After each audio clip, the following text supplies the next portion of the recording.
இதுக்கப்புறம் மறுபடியும் பூ விடும், மறுபடியும் காய்க்கும். அப்படி காய்ச்சிக்கிட்டே இருக்கும். காயை பாருங்கள் எப்படி இருக்குது அப்படின்னு. அவ்வளோ சூப்பராக இருக்கும். புளியங்காய் இருக்கும். புளியங்காய் யாரும் சாப்பிடலை அப்படின்னாலும் இதை சாப்பிட்டு பாருங்கள். புளியங்காய் டேஸ்ட் அப்படியே இருக்கும் நமக்கு. அதனால் கேரளா பிடிக்கான்றாங்க. இங்கே பாருங்கள் மேலெலாம் இந்த காய் கீழே விழுந்தது அப்படின்னா நஞ்சு கெட்டு போயிடும். அதை கீழே விழுகாமல் நம்ம பறிக்கணும். அது எப்படி பறிக்க போகிறோம், அதுக்கு முதல்ல பறிக்கிறதுக்கு எப்படின்னா நார்மலாக நம்ம பறிக்க முடியாது. அதுக்கு ஒரு கம்பு வேணும், ஒரு பைப்பு, இங்கே பாருங்கள் அது தடுக்கிறதுக்கு ஒரு வலை மாதிரி, எடுத்து வரதுக்கு வாளி, இதெல்லாம் எடுத்துகிட்டு போகிறோம். இது எப்படி பறிக்கணும் அப்படின்னா, ஏன்னா அது ரொம்ப நீர்ச்சத்தை அதிகமாக இருந்தாலும் கீழே விழுந்தோடனே தனித்தனியாக போய் வேஸ்ட்டாக போயிடும், நம்ம பயன்படுத்த முடியாது. அதை நட்டிடுங்க, அப்போ தான் காய் கீழே கொட்டாது.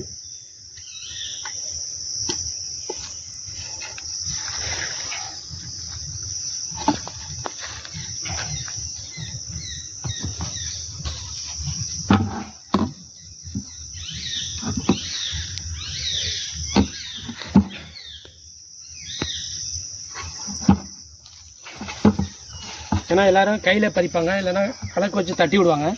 அந்த மாதிரி தட்டி விடும்போது என்ன பண்ணுவோம், காய் நிறையா டேமேஜ் ஆகும். இப்போ பாருங்கள் நமக்கு ஒரு காய் கூட டேமேஜ் ஆகாது அந்த காய் பறிக்கும்போது.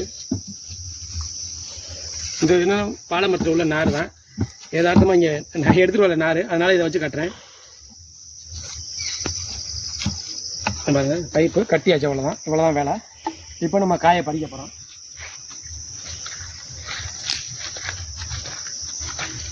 பாருங்கள் இது எது நல்லா விளைஞ்சிருக்கு அப்படின்னு பார்த்து பறிக்கணும் காயெல்லாம். இந்த காய் இருக்குது பாருங்கள், இதை அப்படியே பைக்குள்ளே விட்டோம்னா இன்னும் லைட்டாக இருக்கும். பாருங்கள் எப்படி பறித்து எப்படி விடுங்க, இது ஒரு காய் கூட அடிபடாது. இந்த மாதிரி பறிச்சோம்னா இங்கேருந்து கீழே விழுந்துன்னு வைங்க, எல்லா காயும் அடி போயிடும், நம்ம பயன்படுத்த முடியாது. அதனால் இதே மாதிரி மெத்தட் யூஸ் பண்ணால் அருமையாக பறிக்கலாம்.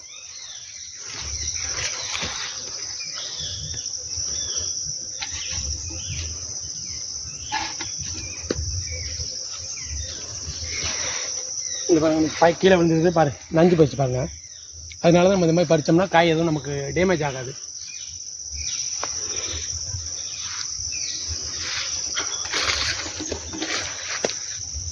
யார் வீட்டிலாவது நெல்லிக்காய் மரம் அந்த மாதிரி இருந்தது அப்படின்னா இந்த மாதிரி மெத்தடை பயன்படுத்திங்கன்னா உங்களுக்கு ஒரு காய் கூட டேமேஜ் ஆகாமல் பறிக்கலாம்.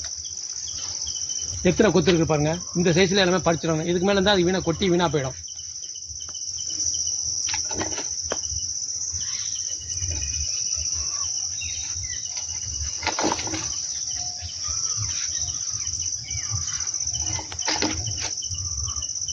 பை நெறிஞ்சிருச்சு, நம்மளால் ரொம்ப நேரம் தூக்க முடியாது, அதை கீழே கொட்டிடுவோம்.